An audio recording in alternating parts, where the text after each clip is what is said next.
우선 인사부터 드리고 시작하겠습니다. 촬영 경혜. 저희는 법무부 민간하고 하자 진단업체 시행산업개발에 함께 나왔습니다. 저희 아파트 처리 관련된 왼쪽에 바로 계신 분은 법무부 민간의 유치원 변호사님 만났습니다. 그리고 왼쪽에 계시는 이윤주 변호사님입니다. 저는 진단회사 시행산업개발의 진단 총괄을 맡고 있는 장현석입니다. 일단 저희 단지 지금 법무부와 진단회사가 동시에 이제 컨소시엄으로 업무를 같이 진행하는 설명인데요. 사실상 법무부이 지금 현재 업무를 시작을 한다 해도 지금 아파트의 가장 중요한 부분은 하자 진단이고요. 진단이 가장 중요하게 처리가 되어야 될 것이고, 그 다음이 보수 협상 부분입니다. 사실상 소송을 지금 업무할 때에는 일단은 아파트 입주민이 불편하지 않도록 하자 진단을 꼼꼼히해서 보수 처리를 하고 협상으로 많이 합의해주고 그리고 일단 진행을 할 거고요.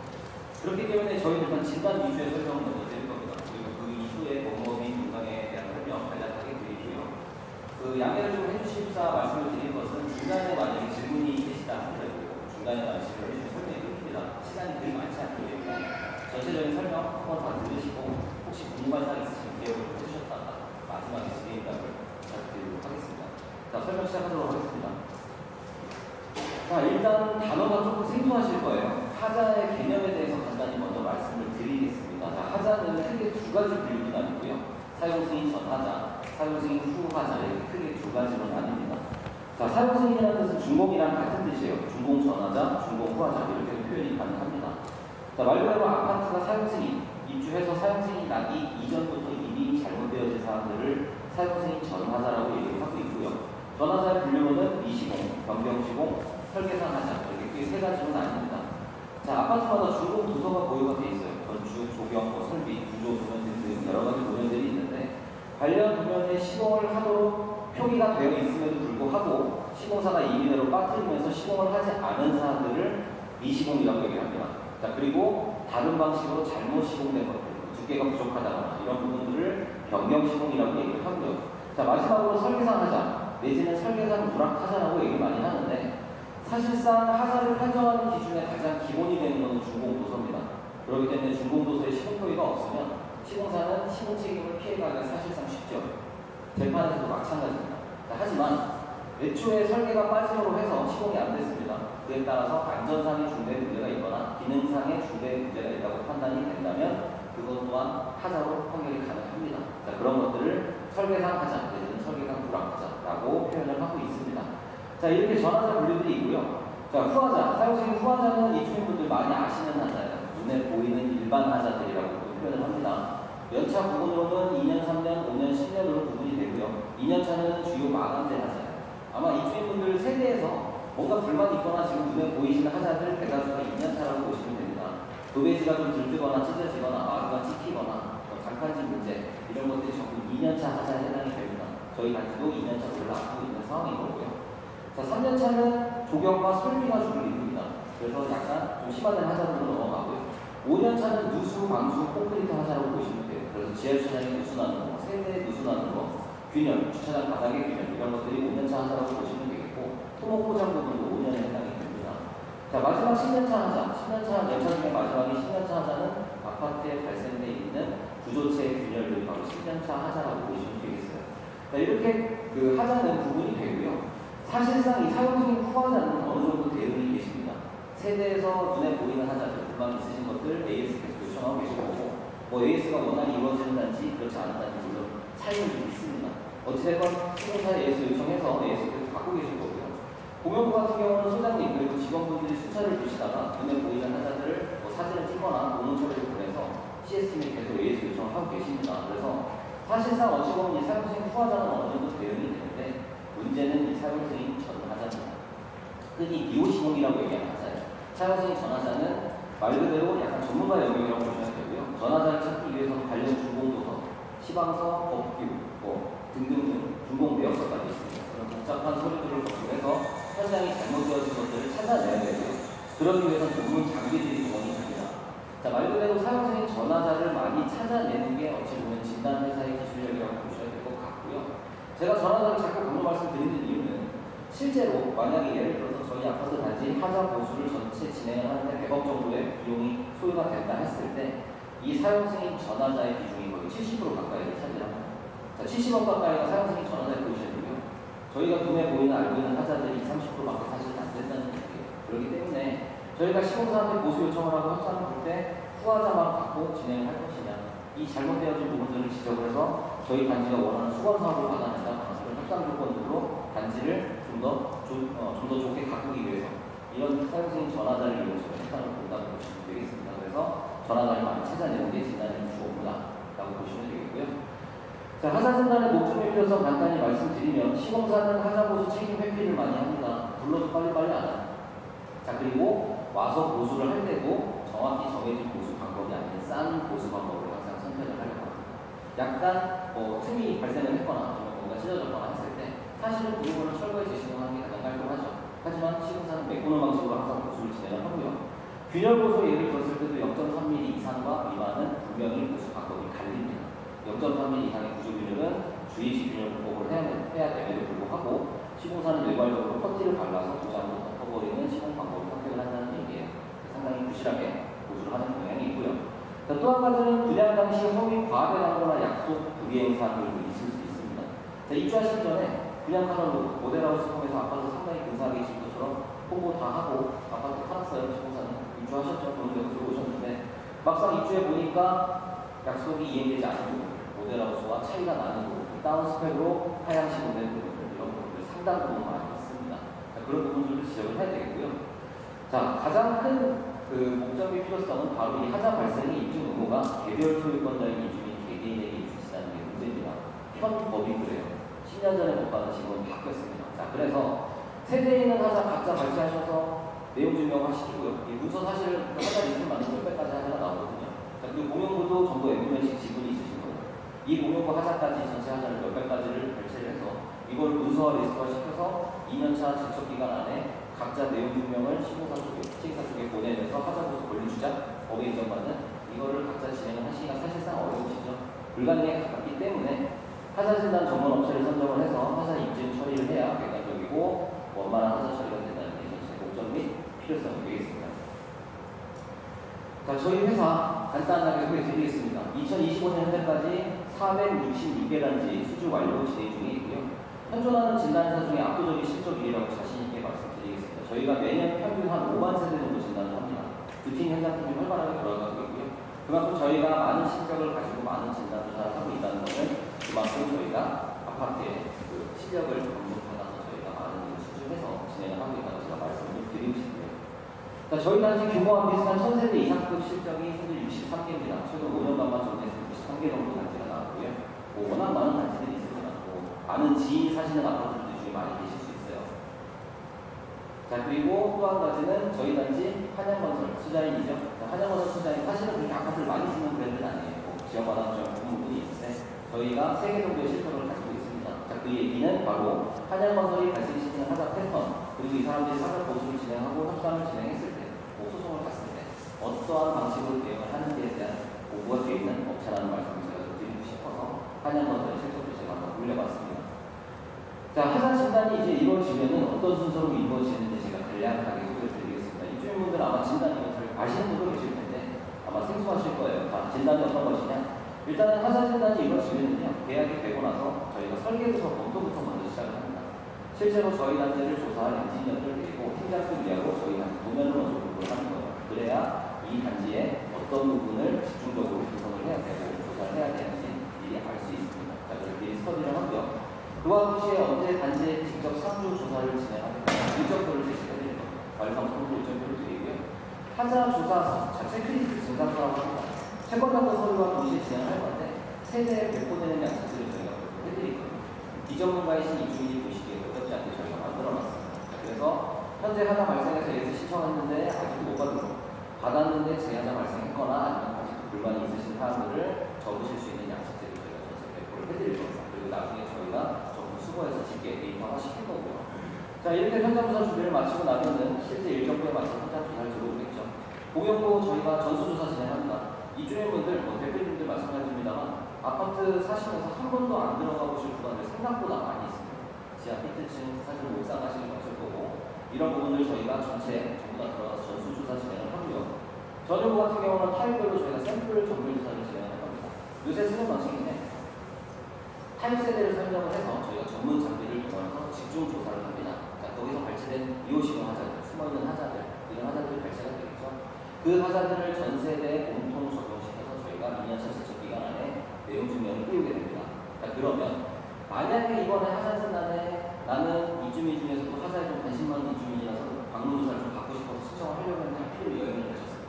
자, 설문지 100번 됐는데 막상 쓰려니까 어려워서 못 쓰겠습니다. 못 내셨습니다. 자, 그랬을 때, 아, 나는 이번 하자 진단 조사 대상에서 빠졌나? 라고 걱정하는 이주민이 계세요. 자, 하지만 절대 그런 걱정은 안 하셔도 된다는 거예요. 전 세대에 발생될 수 있는 하자, 그리고 예상 가능 하자까지 저희가 전부 발제를 해서 내용 증명 문서를 다 띄워놓기 때문에 하자 진단에 무조건 전부 다 참여가 되시는 거예요. 그래서 연차가 지나도 언제든지 저희가 발생되는 하자에 대해서 권리 주장을 할 수 있는 그 시점까지 저희가 만들어 놓을 겁니다. 그렇게 진행을 하고요. 자, 현장 조사 마치고 나면 보고서 제출해야겠죠. 자, 보고서 일반적으로 저희는 내지 않습니다. 보고서 초안 나오면은 관리센터 통해서 먼저 보내드리고요.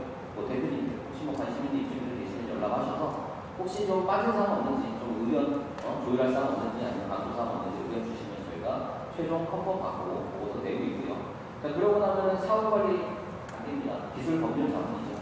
자, 보수 협상 시 혹시나 안 돼서 소송까지 갔을 때 저희 세계산업개발에서 기술 자문 책임지고 끝까지 해드립니다. 그리고 법률 관련 자문 저희 법무법인 분과에서 끝까지 책임지고 해드립니다. 자, 그리고 사실은 사후 관리 말씀이 나와서 제가 말씀드리는 건데 법무법인들이 사실 계약을 하고 나면 계약할 때는 뭐 대표 변호사가 와서 그럴싸하게 설명을 하고 계약을 하고 신경을 쓰겠다 얘기를 합니다. 근데 막상 계약이 진행되고 나면은 나몰라라 단지도 안 들여다보고 그렇게 관리하는 법무법인 정말 많습니다. 저희 법무법인과 담당 사무장이 배치가 됩니다. 한 달에 2회 이상 단지를 무조건 방문을 할 겁니다. 그래서 단지에 무슨 중간에 민원사항은 없는지, 의견사항들은 없는지 저희가 수시로 의견 소통하면서 체크를 할 거고요. 그만큼 저희 세계산업개발 법무법인과는 사후관리에 상당히 철저하게 신경을 쓰는 회사다라고 좀 말씀을 드리겠습니다. 자, 회사 장비고요. 뭐 시간 관계상 이건 설명을 다 드리기는 어려울 것 같습니다. 안전진단 전문기관 면허까지 가지고 있기 때문에 법적 필수 장비도 있고요. 그리고 저희가 진단에 필요해서 별도로 구비한 전문 장비도 많이 있습니다. 자, 장비들은 눈으로 좀 봐주시고 넘어가도록 하겠고요.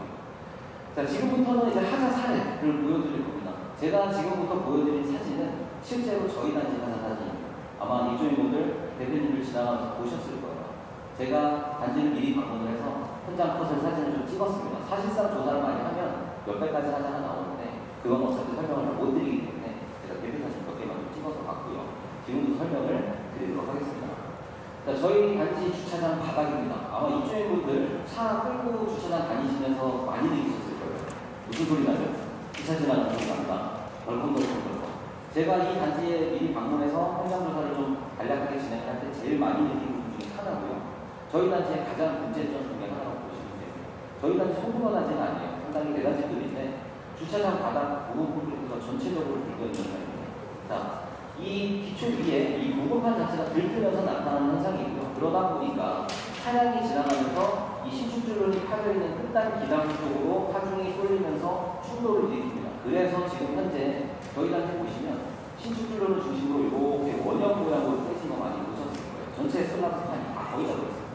자, 기담과 많이 파손되어 있고요. 자, 이 얘기는 이 무공판 자체를 고정을 시켜줘야 돼요.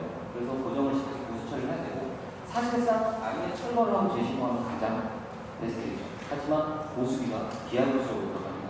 재판부에서도 아시지만 철거 재시공까지는 정말로 심각하지 않는 이상은 판례가 내려오지는 않고요. 어찌됐건 전체적으로 최대한 주입식으로 진행을 해서 최대한 보수 처리를 많이 해야 되는 그런 단지라고 보셔야 되고 저희 단지의 가장 중점 사항이라고 할 수 있습니다. 자, 다음 사항 한 가지 말씀드리는데 자, 주차장 천장 모습입니다. 전기 배선이 지나가는 케이블 트레이라고 불러요. 자, 이 배수배관들이 지나가는 그 배수 누수관들인데 사실상 원 시방 규정에 따르면 이 전기를 사용하는 전기 배선 뒤쪽에는 물을 사용하는 배관이 올라가면 안 됩니다. 시방 규정 위배사. 제가 단지 주차장 돌아다니다 보니까 이렇게 위배 시공된 배선들이 부분 많이 보입니다. 우측처럼 이 물 사용 배관이 케이블 트레이 이쪽으로 비치는 게 원칙 시공이에요. 시공사들이 이런 부분을 많이 놓치죠. 그래서 저희 단지도 좀 잘못 시공되는 부분들이 있고요. 자, 차 가지고 이제 주차장 드나드시면서 많이 보셨던 주차장 램프, 경사 램프입니다. 경사 램프인데 사실상 이 경사 램프도 경사도가 정해져 있어요. 주차장 법에 이렇게 명기가 되어 있습니다. 직선 구간은 17%, 곡선 구간은 14%를 넘지 말라고 명령하고 있고요. 저희 단지 보면 제가 아직은 연락 권한이 없기 때문에 못 봤습니다만 보면은 분명히 이 주차장 내부는 제가 말씀드린 정사를 위하여 설계가 돼 있을 겁니다. 자, 근데 실제로 조사를 해보면 19%대, 20%대 과경사가 되어 있는 단지들 정말 많이 나옵니다. 자, 만약에 저희 단지 조사를 진행을 해서 아파트 주차장 내부가 급경사로 만들어졌다. 이거 보수가 가능할까요? 생각을 해보셔도 보수가 안 될 것 같죠. 만약에 한 부분의 경사도로 조정을 하면 다른 부분은 급경사가 될 수밖에 없고요. 전체적으로 경사를 완만하게 깎으려면 내부를 더 길게 해서 다시 만들어야 돼요. 이미 지어진 주차장 아파트에 주차장 내부를 다시 뜯어서 만들 수가 없습니다. 말 그대로 보수가 불가능한 하나의 해당이 되겠고요. 이런 부분이 발견이 된다면 중간중간에 방지턱 내지는 이런 것들을 설치하는 안전조치를 하고 어찌됐건 간에 보수를 했을 때는 기하급수적인 돈이 들어갈 수밖에 없기 때문에 시공사원 항상 볼 때 이런 부분들을 가지고 어찌됐건 보수가 안 되는 부분이니 이 부분을 우리가 안전장치를 밀고 하고 대신에 원하는 수건사업이나 단지에 뭔가 설비를 좀 늘리는 부분으로 포장해서 처리해달라 이런 식으로 포장을 보시는 겁니다. 만약에 재판부까지 넘어갔을 때는 어찌됐건 간에 바닥면을 긁어서 보수를 마치는 어느 정도의 비용을 산정해서 판례를 내주고 있습니다. 자, 다음은 저희 단지 주차장 바닥 모습입니다. 이렇게 까진 부분들이 많아요. 차가 지나가는 바퀴 자국이 나는 부분도 많이 있는데 사실상 주차장 바닥에 발라져 있는 이 페인트를 에폭시 페인트라고 부릅니다. 이 페인트도 두께 규정이 있습니다. 도면은 틈이 없을 거예요. 하지만 표준 시방서 기준으로 계산하면은 주차 구획은 에폭시 코팅이라고 부르는 부분은 0.3mm가 기준이고요. 차가 다니는 주행거는 에폭시 덴보라고 불러서 1.0mm가 기준입니다. 자, 보통 평균 두께 조사해보면 한 0.13mm, 1mm 나와요. 한 20-30% 두께밖에 안 빨라져 있다는 얘기입니다. 저희 단지 특히나 이렇게 마모가 되어 있는 부분, 까져 있는 부분을 봤을 때 두께가 상당히 얇습니다. 타단지보다 제가 볼 때도 얇다고 보여요. 자, 이런 부분도 챙겨야 될 것 같고요. 저희 단지 주차장에 소화전압이 설치되어 있죠? 뚜껑을 열어봤습니다, 제가. 자, 이게 저희 단지 소화전압 모습이에요. 우측에 보이십니까? 우측에는 호스거리가 있어요. 이게 원시방 규정에 맞는 시공 방법입니다. 정상 시공이에요. 자, 유사시에 호스를 빼서 불을 끄거나 처리를 했을 때 이 끝단부터 바로 한 번에 빼서 어기장을 뺄 수 있는 방법은 호수거리에 설치하는 게 방법입니다. 저희 단지는 호수거리를 설치를 안 해놓고 하단에 그냥 적시를 해놨어요. 저렇게 빼다 보면 안 피고 바로 사용이 힘들겠죠. 자, 그래서 이것 또한 시방 규정을 어기 미호시공 하자라고 보시면 되겠고요. 자, 주차장 천장 모습 보시면 이렇게 회색의 마감에 오돌도돌한 느낌의 흠칠 마감이라고 합니다. 보셨을 거예요. 무기질의 흠칠이라고 하는데 생각보다 그냥 보이자고라고 발라도 아닙니다. 많은 기능을 담당하는 마감재고요. 내화 성능, 얼마 전에 지하주차장에서 전기차 때문에 크게 욕이 났었습니다. 내화 성능 그리고 반응 성능, 반열 성능 이 세 가지를 담당하는 마감재가 바로 무기질의 흠칠입니다. 과거에는 설계도면에 시공사들이 18mm 두께로 많이 써놨었어요. 근데 절대 18mm 시공사가 안 바릅니다. 그러면서 자꾸 지적당하고 화장실은 가서 회수하고 하다 보니까 시공사들이 이걸 두껍게 발라서 보수할 생각을 해야 되는데 거꾸로 역발상을 시작했어요. 도면의 디테일들을 지워나가기 시작했어요. 지금은 저희 단지 도면도 제가 100% 장담하는데 호칠 두께 안 써있을 겁니다. 지금은 지워지는 정도고요. 대신에 건설 기술 지침에 따르면 10mm 이상을 발열을 시키라고 나와 있습니다. 그래서 지금은 10mm를 기준으로 판례가 많이 내려오고 있고요. 실제로 이게 뿌리는 마감되기 때문에 한 번 뿌리고 지나가면 3, 4mm 정도가 확보가 됩니다. 그래서 보통 단지 평균이 3에서 5mm 정도가 발라져 있는 상태, 한 50%에서 30% 정도 두께밖에 안 발라져 있다는 얘기죠. 이것도 마찬가지 지적을 해야 될 부분이라고 보시면 되겠고. 그러니까 저희 단지 주차장 구획 중에 일부 구간들 보시면 이렇게 배수 트렌치 안쪽으로 라인이 시범에서 넘어가거나 아니면 트렌치 뒤쪽에 아예 라인이 그릴 수가 없어서 안 그려놓은 그런 구획들 많이 보이실 거예요. 사실은 주차장법에 따르면 2.3의 5m 전체 규정을 정확하게 지키라고 나와 있고요. 우측에 보이시는 것도 저희 단지 모습입니다. 자, 전기차 충전 구간인데 라인이 만약에 안 나왔을 때는 이 배수 트렌치 부분에 트렌치 커버를 덮어서 사람이 빠지거나 발이 빠지거나 차가 빠지는 것을 방지하는 게 원 규정입니다. 지금 이 부분은 커버가 안 되어 있죠. 이런 주차장법 규정이 위배되어 있는 사항들도 전체 구간 중에서 상당 부분 많이 존재하고 있다는 얘기입니다.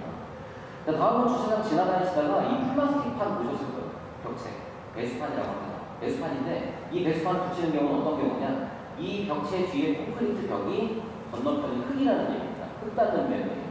말 그대로 구조체가 있는 게 아니고 흙입니다. 자, 그래서 흙 닿는 면에 콘크리트 옥벽을 세웠을 때 결로가 많이 발생을 하고 누수가 발생을 할 수 있어요. 그래서 반드시 그 부분은 방수액을 발라서 방수처리를 해줘야 됩니다. 그렇게 하고 나서 위쪽에 이 미관 향상 도로를 위해서 배수판 플라스를 붙여주고자 이 마감재를 만드는 게 목적인데 시공사들이 편법을 쓰기 시작했어요. 배수만 붙였으니까 안에 안 보이죠. 방수를 빠뜨리기 시작합니다. 그러다 보니 이쪽에 물이 누수가 넘치고 결로가 생겨서 누수가 흘러나오는 현상들이 발생을 합니다. 이런 부분들도 안쪽에 숨어져 안 보이는 부분이기 때문에 전부 꼼꼼하게 조사를 진행을 해야 될 것 같고요. 자, 외부로 좀 나와봤습니다. 아파트 외벽의 하단 모습인데 지나다니시다가 입주민분들 중에 좀 꼼꼼한 분들 보셨을 거예요. 밑에 흙이 유출돼서 이렇게 파진 부분이 있습니다. 자, 기초층이 지하까지 내려갔죠. 타설이 된 부분에 토사를 덮었어요. 그 안쪽으로 비가 왔을 때 토사가 유출돼서 계속 흘러가는 현상입니다. 이 부분이 점점 더 벌어질 겁니다. 토사 다짐 자체가 일단 물량이고요. 밑으로 토사가 빠지는 현상이고요. 그러다 보니까 일부 부분은 포장블럭을 깔아놓은 부분이 안쪽으로 침하 현상이 일으키고 있습니다. 이런 부분도 화장실 처리를 해야 됩니다. 자, 주차장 천장에 폴리카보네이트 천장이라고 하는데 렉산 지붕이라고는 많이 얘기하죠. 끝단 보면은 이렇게 오염물이 많이 쌓여져 있습니다. 자, 천장 구배 안 만든다는 얘기예요. 자연 구배가 돼서 밖으로 물이 떨어지게끔 설계가 돼야 이 부분에 오염을 일으키지 않고요. 물이 오랫동안 고여있다 보면은 이 철제 프레임에서 부식을 일으킵니다. 그렇기 때문에 이런 부분도 화자에 해당이 되고요. 자, 아파트 외벽의 모습인데 저희 단지 모습입니다. 자, 3층까지는 외벽에 화강석을 붙여놨어요. 요새 모든 아파트가 거의 다 그렇습니다. 미관현상 도로를 위해서 좀 멋져 보이잖아요. 3층까지 돌을 붙여놓는데 문제는 돌을 붙여놓은 안쪽을 들여다보면 딱 이 모습입니다. 30mm짜리 화강석을 보통 쓰고요. 니은자 앵글 위에 화강석을 얹어놨어요. 자, 문제는 오른쪽 도면을 한번 보실게요. 조그만 이쑤시개 같은 핀이 보이시죠? 꼬진초 핀이라고 부릅니다. 자, 왼쪽에 보이시는 앵글에 동그라미가 뚫려 있습니다. 이 부분에 사실은 90도로 핀을 꽂아서 완전히 긴결철물로 인해서 화강석을 고정 처리하는 게 원칙입니다. 시공사들이 어떤 식으로 근데 시공을 하느냐? 니은자 앵글 위에 조그만 에폭시 돌본드 덩어리를 얹어서 눌러붙입니다. 그리고 실리콘 코팅으로 마감을 해놨어요. 이 말의 뜻은 저희 아파트 외벽에 붙어있는 돌들은 본드 붙임을 한다는 얘기밖에 안 됩니다. 지금 당장은 안 떨어져요. 뭐 한 3, 4년, 5년 안에 아마 떨어질 일이 별로 없을 겁니다. 하지만 아파트 20년, 30년 이상을 써야 되는 건축물이에요. 과거에 요 근래 지방에서 이 화강석 판석들이 갑자기 우수수 떨어져서 사람이 정말 같이 뻔했던 사례들이 막 나오고 있습니다. 자, 시공사들이 안전상 중대 문제가 있음에도 불구하고 지키지 않는 또 하나의 하자가 되겠고요. 자, 이렇게 해서 정말 많은 하자 중에 몇 가지 예시만 제가 공유를 드렸고 저들고 예시한 두어 가지만 또 드리면 진단 설명은 끝날 것 같습니다. 자, 욕실천장 열어보면 전국구 여러분 이런 배관들이 많으시잖아요. 윗집에 슬라브를 관통하는 배관, PD 벽체를 관통하는 배관들이 있는데 이 배관들 관통부 매금 틈새가 안 돼 있는 경우가 상당히 많이 있습니다. 그러면 어떤 현상이 일어나느냐? 윗집에서 소음이 그대로 내려와요. 우스갯소리로 윗집에 저녁 조용한 시간대 소변 듣는 소리가 들려요. 윗집 부부가 얘기하는 말소리가 들려요. 이런 얘기를 많이 하십니다. 모두 이 하자 때문에 발생하는 현상들이고요. 자, 욕실 타일을 뜯어보면 안에 모습이 이렇습니다. 뒤에가 텅텅 비어있는 부분들이 있어요. 뒤치형 몰타를 부르는데 분명히 표준시방서에서는 뒤치형 몰타를 밀실하게 채우라고 연기를 해놨음에도 불구하고 시공사들이 이 부분을 상당히 엉성하게 시공을 하죠. 저 부분이 엉성하게 시공되어 있으면 타일 부착력이 떨어집니다. 그러다 보니 동절이 두세 번 지나다가 갑자기 타일이 우수 떨어지는 현상이 발생할 수가 있고요. 작은 충격에도 균열이 될 수가 있습니다. 자, 이런 부분 좀 하자고요. 자, 세대에는 방화문이 2장씩 있으세요. 방화문은 사람의 목숨을 지키는 중요한 문입니다. 1시간의 내화선, 말 그대로 1시간 동안 불이 붙지 않아야 정상 방화문이고요. 현관문이 방화문, 세대 대피 공간문이 방화문이십니다. 자, 그 내화선 얘기는 어차피 별도로 다뤄야 될 얘기 중에 하나고 관련 법규에 따라서 도어체크 설치요, 대피 표지판 인식이 잘 돼야 됩니다. 그리고 방화문 대피 공간 안쪽에는 비상소천등이 설치가 되어 있어야 되고요. 11층 이하는 왕관기가 설치가 되어 있어야 돼요. 그리고 대피 공간 면적은 법적으로 2제곱미터 이상의 아오라고 규정을 하고 있습니다. 이 모든 것들을 시공사들이 안 지키는 경우가 상당히 많이 있어요. 그래서 이런 법적 규정 관련, 안전 규정 관련을 챙겨야 될 것 같고요. 자, 마지막 예시 되겠는데 세대 싱크대 밑에 모습입니다. 자, 붙박이장이 있죠. 밑에 걸레바지를 탈착해서 밑에 부분을 보면은 마루가 안 깔려 있습니다. 자, 10년 전에는 제가 하자조사 팀장 한참 하고 있을 때, 사실 저도 엔지니어 출신이기 때문에 팀장을 할 때였는데 그때는 이 부분에 마루가 안 깔린 거 하나로 재판을 갔을 때 아파트당 몇 억씩 손해배상을 받던 시절이 있었습니다. 그때는 판결 기준이 마루를 까는 기준이었어요. 자, 근데 지금 세월이 지나면서 판정 기준이 조금씩 변했습니다. 그래서 지금은 어떤 기준이냐?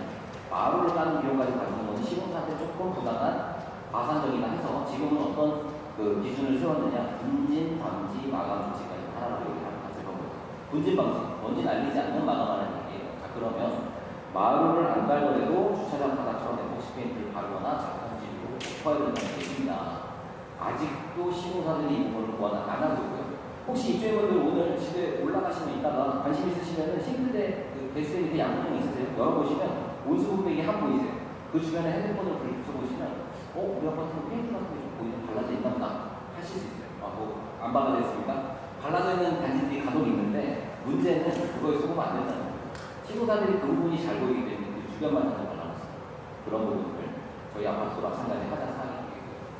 자, 저희 진단의 매수 말씀, 설명 매수 말씀 드리겠습니다. 자, 동종업계 가장 오래된 진단 회사고요. 저희는 98년 3월에 개업해서 현재 28년 차입니다. 그리고 진단 회사 자본금 규모 15억이고요. 진단 회사 중에 최대 규모입니다. 15억 자본금 규모는 저희밖에 없다고 보시면 돼요.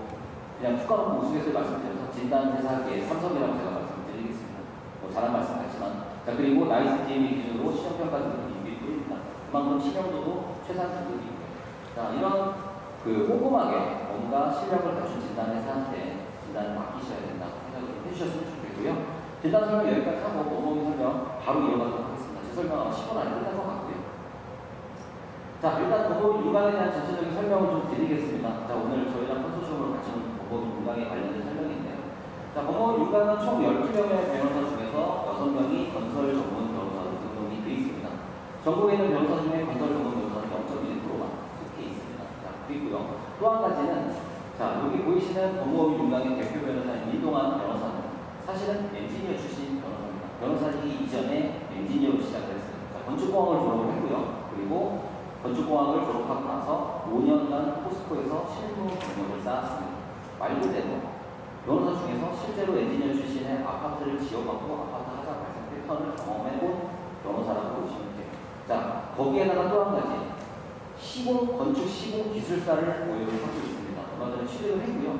건축 시공 기술사는 법원 감정인이라고 들어보셨을 거예요. 만약에 저희가 하자 소송까지 가게 된다면 법원 감정인이 판사 대신에 단지를 불러보고 판사한테 보고서를 만들어서 내용을 전달하는 어찌보면 판사의 역할을 하는 사람은 감정인입니다. 그 감정인과 동등한 자격이 바로 건축 시공 기술사입니다. 자, 이렇게 해서 저희 민동환 변호사는 엔지니어 출신에 그리고 시공 경험까지 갖고 있고 최고 기술 등급인 시공 기술사까지 보유한 변호사다. 되게 특징적이죠. 사실은 오늘 이따가 설명할 업체 중에서도 대표 변호사가 시공 기술사 가지고 있는 업체 있습니다. 있는데 그 업체와의 또 다른 점은 저희 민동환 변호사는 아예 엔지니어 출신의 실무 경험까지 갖고 있다는 또 다른 차이입니다. 그런 점을 좀 알아주셨으면 좋겠고요. 그러다 보니까 민동환 변호사가 언론에도 많이 노출이 됐습니다. 사실은 부실시공 관련 인천 쪽에서 아파트 공사가 무너지고 기타 등등 GS 수살자리 사건 이런 것들이 많이 터졌습니다. 그런 언론계 인터뷰에 좀 많이 얘기했어요. 연락 많이 옵니다. 방송국에서. 그래서 KBS 열린 토론, 뉴스와이드 기타 등등 약간 공정 있는 이런 방송에도 인터뷰 방송이 좀 많이 나갔고요. 어찌됐든 이쪽 업계에서는 상당히 좀 공신력 있는 인정을 받고 있는 기술 전문 변호사라고 좀 말씀을 드리고 싶습니다. 자, 한 가지는 또 말씀드릴게요. 아까 말씀드렸죠.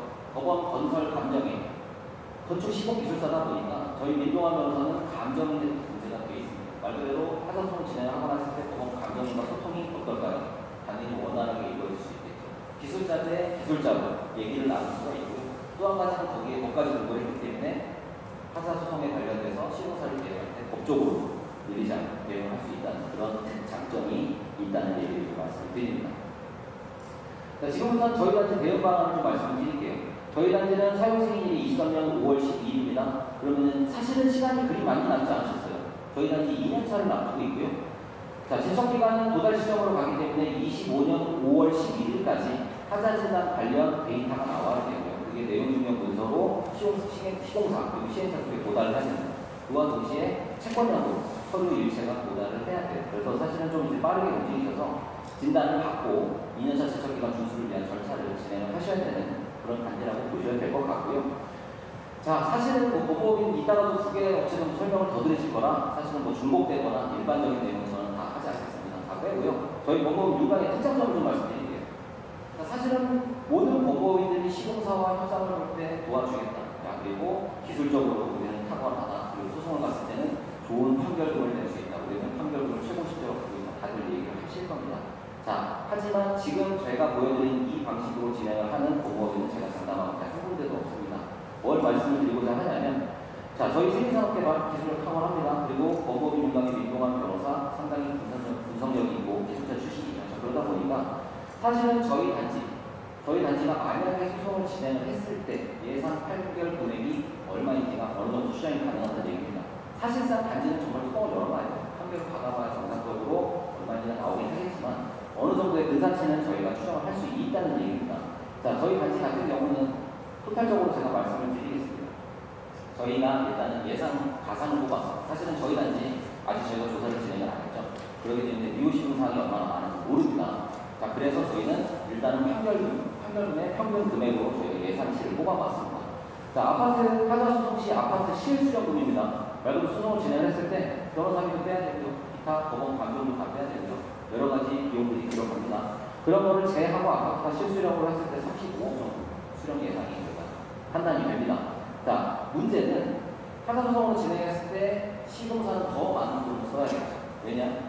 어찌됐건 타자 소송은 거의 일부 패손이 있지만 완전 패손은 없습니다. 거의 승소에 가깝다고 보시면 되고 감정료 일부도 어찌됐건 시공사가 다 부담을 해야 되고요. 자, 그렇기 때문에 시공사는 실제로 타자 소송을 진행했을 때는 41억 정도 비용 예상이 됩니다. 자, 그러면 타자 합의의 범위, 자, 저희가 35억에서 41억 정도를 써놨죠. 자, 이유는 뭐냐? 어찌됐건 저희는 판결금을 최대치로 받을 수 있는 그런 전체적인 구조를 만들어놔야 된다는 얘기고요. 그의 기준에 맞춰서 저희는 최대의 합의를 이끌어내기 위해서 노력을 먼저 해야 된다는 얘기입니다. 소송 가기 전에. 제가 처음에도 말씀드렸죠. 지금 소송을 원한다는 게 사실 아니라 저희 회사는 그리고 공공인간은 타자 보수 그리고 타자 협의를 우선 최대한 신경을 쓸 겁니다.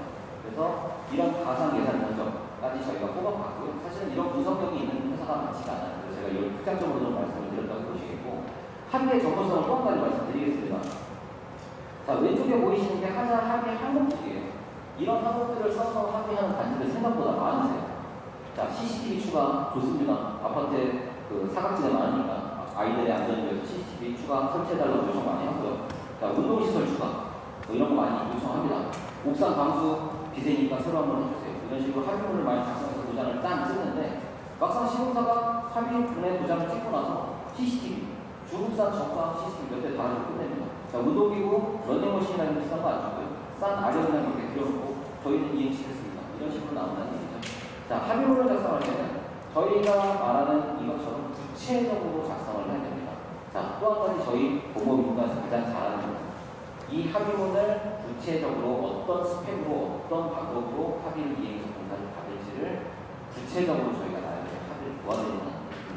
이거는 정말 저희 회사 특장점이라고 말씀드리겠고요. 그러니까 그렇다 보고 또 한 가지는 법무부 윤곽이 기술력이 좋다 보니까 처음 개발을 해서 재판부에서 인정받은 판매 하자들도 상당히 많이 있습니다. 층간소음에 관련된 부분, 콘크리트 일부 부족한 부분은 저희가 최초 인정받았고요. 그리고 아까 말씀드린 꼬진 쪽에 알루미늄 재질이 적급이다. 이것도 저희가 시험 등등을 통해서 최초로 인정을 받았습니다. 그만큼 법무부이긴 하지만 기술력까지 뛰어난 이런 하자 개발을 가능한 회사다 말씀을 드리겠고 또 한 가지는 저희가 하자 진행을 할 때 뭐 하자 효율 보고 법원 감정까지 많이 가게 된다 뭐 여러 가지 했을 때 사실 법원 감정이 나와서 그때는 전 세대를 다 들어가야 됩니다. 입주민도 그때는 문 조금 열어주셔야 돼요. 진단이랑 또 달라요. 자, 그때는 말 그대로 법원 감정이 문으로 본 하자만 금액으로 인정을 해서 뽑아주기 때문에 그때는 정말 문을 다 열어주시고 대응을 하셔야 된다는 얘기예요. 근데 입주민분들 법원 감정 한 번도 안 받아보셨잖아요. 대응을 어떻게 할지 잘 모르십니다. 그래서 저희가 그런 부분들까지도 만약에 저희랑 계약이 되신다면 영상도 저희가 제작을 해서 모든 그 단계들이 원활하게 진행될 수 있도록 비전문가인 주민이 이해할 수 있도록 영상도 제작까지 해서 저희가 올려드리고 있습니다. 자, 또 한 가지는 균열 조사가 사실은 법원 감독이 부실하게 조사하는 건 상당히 많아요. 막상 감정서 받아보니까 균열이 너무 많이 빠진 것 같아요. 자, 저희 자체적으로 그런 조사 기록이다. 띄워서 재판부에 다시 의견 제시하고 증거 제출을 냈어요. 재판부에서 인정받았습니다. 금액이 확 올라가겠죠. 이런 기술적인 부분 추가되어 저희는 철저하게 진행한다는 말씀을 드리겠습니다. 자, 여기까지 법무법인 토탈 진단을 설명 전부 드렸고요. 저희 정말 꼼꼼하게 진단하고 꼼꼼하게 협상 보수 계획하는 법무법인입니다. 저희 세계산업개발 법무법인과 이름을 좀 기억해 주셨으면 좋겠고요. 아무래도 저희가 1번이다 보니까 뒤에 가면 잊혀지세요. 그러니까 좀 기억을 해주십사 제가 라고 말씀드리겠습니다. 설명 여기까지 드리고 혹시 궁금한 사항 있으면 질의응답 받도록 하겠습니다. 감사합니다.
일단은 그 입주민분께서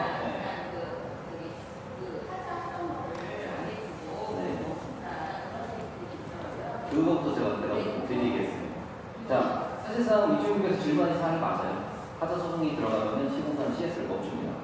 자, 분명히 그렇죠. 네. 근데 이제 말씀을 드릴 게 뭐냐면 그 시기는 소장이 접수되는 시기예요. 말 그대로 정말 소송에 돌입하는 시기라는 얘기죠.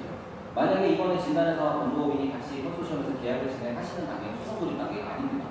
하자 진단을 하고 보수 협상을 하기 위한 단계인 거고요. 시공사들도 그 부분을 다 알고 있어요.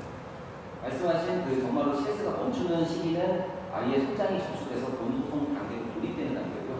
법원 판정이 나오기 6개월 전쯤 시점이 아마 될 겁니다. 자, 문제는 진단조사를 일단 해놓고 소장이 바로 들어가는 게 아니에요. 일단은 최대한 1년 정도 충분하게 1년에서 1년 반 정도 시간을 가지고 하자보수 처리를 최대한 하고요. 그리고 협상을 최대한 대표님들이 또 저희와 같이 힘을 합쳐서 진행을 해볼 겁니다. 자, 그러면 그 시점쯤 되면 거의 한 3년차 노래 시점 되실 거예요. 그때쯤이면 시공사가 사실상 만약에 저희가 도저히 협상이 안 되고 보수가 원활하지 않은 소장을 접수하겠죠. 그때쯤. 그러면 시공사는 딱 핑계대는 게 그거입니다.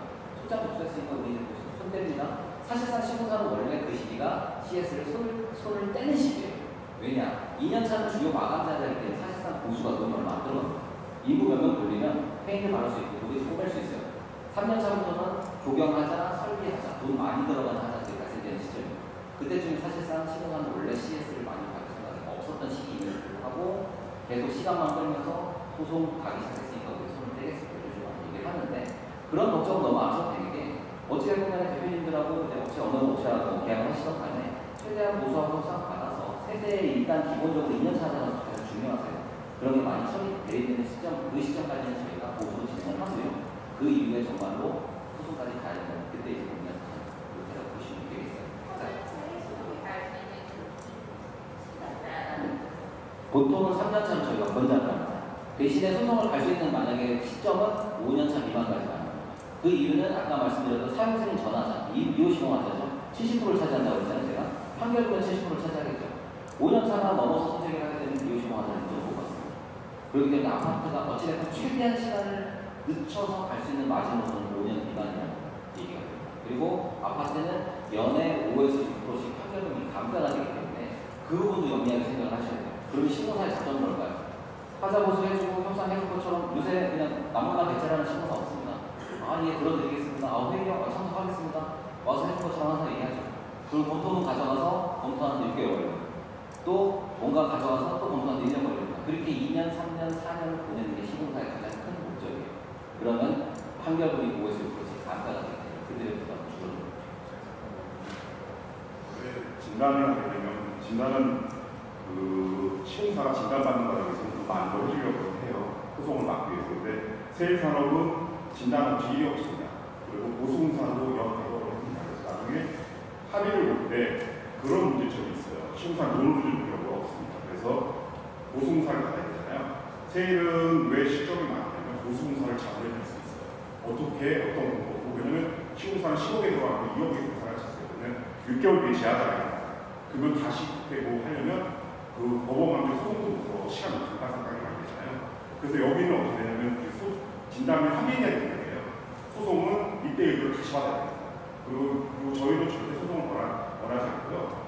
5년차까지 미시공이 사나이니까 최대한 시간을 많이 받는 거라고 합니다. 그래서 저희가 그때 법무비를 잘 선택해야 되는 것도 중요하지만 진단이 얼마나 정확하고 그리고 영상, 진단이고 자본보험공원을 되었고 2명 정직원, 2명 알바생대가 대부분이에요. 그거는 저희가 많이 해봐서 하는데 저희는 다 정직원이 뽑을 거고요. 그리고 보수공사 지원을 해드릴 거고 그리고 참고로 얘기하면 지금 민간은 시공조사세요. 그 뒤에 오는 공무원도 시공조사세요. 근데 문제 법률 실적이 1위입니다. 해서 솔직히 저희랑 같이 내가 진단할 때 있을 때 많이 해봤거든요. 근데 법무법인이 얼마나 아파트 관리를 잘해주느냐가 중요하잖아요. 근데 민간의 대표권사가 직접 관리를 너무너무 못해주는데 아마 해드릴 거예요. 그래서 아마 아파트가 그 보수공사 합의받는 그런 차원에서 되게 좋은 점이 많이 보고요. 그리고 그게 제일 중요한 게 있어요. 법무법인들이 회소 경험이 있는 거예요. 아파트 하나 보여주는 거예요. 이거 잘 모르시죠? 그래서 잘 보셔야 됩니다. 왜냐면 진단을 잘할 때도 아파트 하나를 보여주면 아파트는 계속 불려요. 그럼 입주민들은 개인 진단받고 소송하는 거니까 제 그런 거 하나도 시공사 대리나 보증사 대리 아파트 폐소 경력 없는 공모인이 인가입니다. 그래서 저희가 그거 하나 잡잖아요. 지금 연령은 한 8년이 안 되고 시공사가 한 6개월이 안 돼요. 그리고 요새 트렌드한 것하고 시공사들이 그분은 태동은 한 7년 5년 됐어요. 그렇기 때문에 아마 실적이 많을 거예요. 근데 요새 시공사는 공모인을 많이 선정을 해요. 그렇기 때문에 차이점이 있습니다. 진단 업체를 우선으로 선택해서 합의 지원을 제대로 받냐. 네. 그래서 그런 부분들을 좀 조율을 좀 하셔야 되는 부분이 있어요. 그래서 뭐 여기 오셨으니까 저희가 정확하게 얘기는 안 되는 문제가 되고 저희가 아무래도 좋은 업체를 선정하는 기준은 보수공사를 지원받는 게 굉장히 큰 문제가 있습니다. 보수공사 어떻게 지자체가 지원을 해줘요?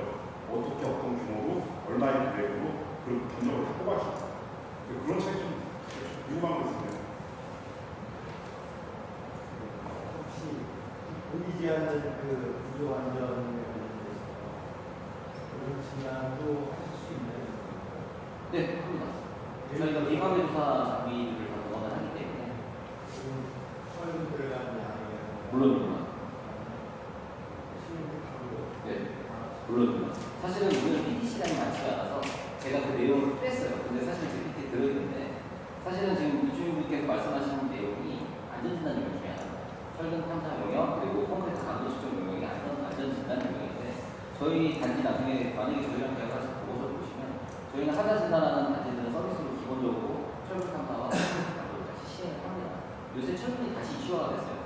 가다수가 다 빠지고 그러다 보니까 물론 시행합니다. 지금 현재 진행 중인 지금 단지 수주수가 몇 군데나 있어요? 저희요? 진행 중이라고 말씀하신 저희가 지금 3월 말까지는 일정이 지금 다 차일된 상태고요. 그리고 현장팀은 두 팀이 상시 돌아가는 거죠. 부현장이 항상 돌아간다고 보시면 되겠고 그렇기 때문에 저희는 내부 직원으로 보고서 작성하는 직원도 별도로 구비되어 있어요. 그래서 뭐 현재 진행 중이라고 하시면은 6일내 계약하면 올해만 저희가 현재 16번 정도 계약합니다.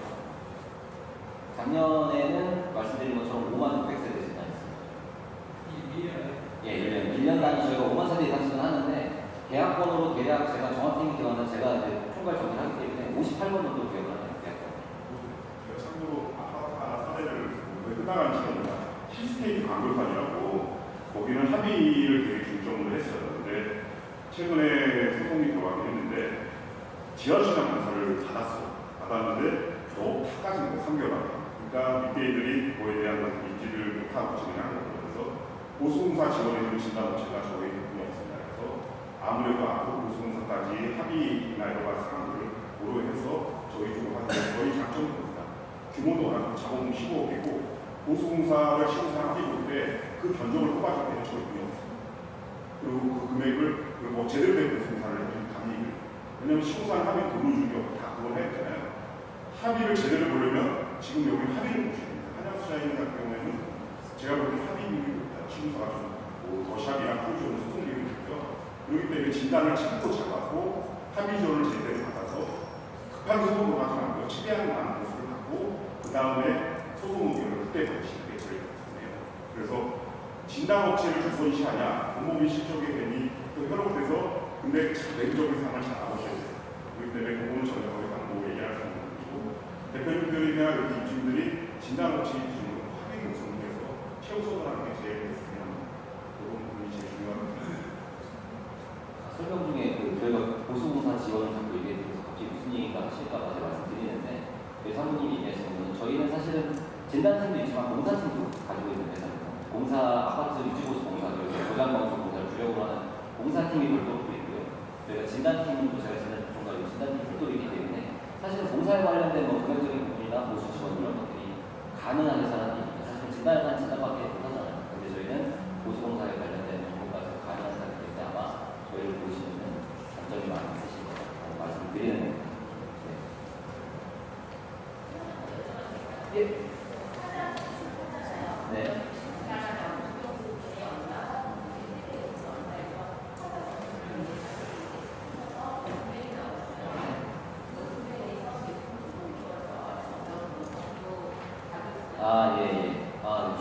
중요한 질문을 해주신 것 같아요. 사실상 저희가 하자 진단 회사이기도 하지만 저희도 법원 감정을 하고 합니다. 감정이 불하고 있고 그러다 보니까 사실은 저희가 뭐 아파트 여기 하자 보수 예산 비용 찾아보고서 100억 뽑아놨어요. 그러면 입주민분들이나 대표님들 와 우리 영상도 이 정도도 받을 수 있는 건가라고 좋아하시겠죠. 막상 감정 들어가서 30억이 평균했다가 괴리가 너무 크죠. 그러면은 꼭 조사가 되는 겁니다. 그렇기 때문에 저희는 최대한 법원 감정 기준 그리고 협상 가능 기준에 맞춰서 저희는 진단을 꼭 씁니다. 그렇기 때문에 크게 차이가 나지 않고요.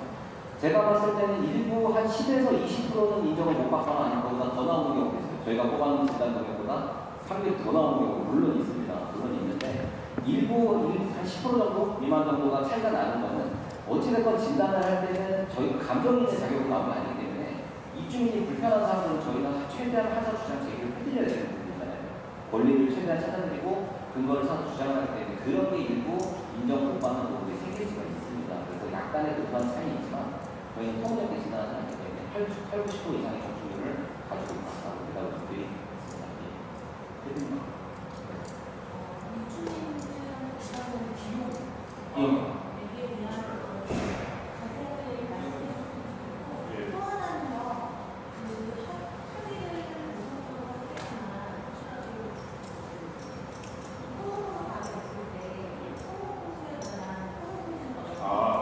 그거는 오늘 저희가 견적서를 하나 참고로 갖고 왔고요.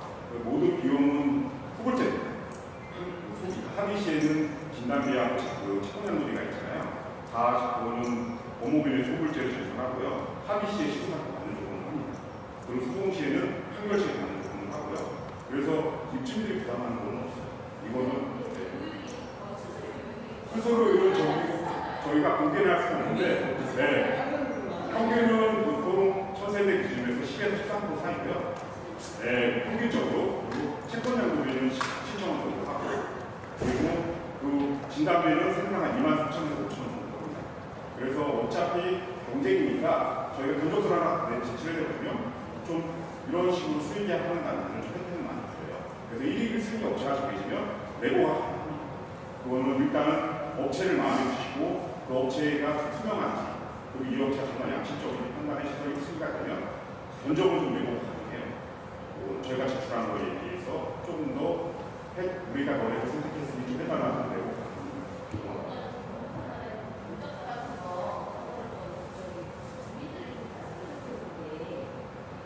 그건 대표님들하고 하시죠. 투명하게 최저가 요청이 될 수 있고 근데 1승 업체가 정해지면 내고를 가능해요. 금액적으로. 어느 정도 다른 업체보다 너무 비싸거나 좀 깎아달라고 하면 그런 건 좀 내고 가능해요.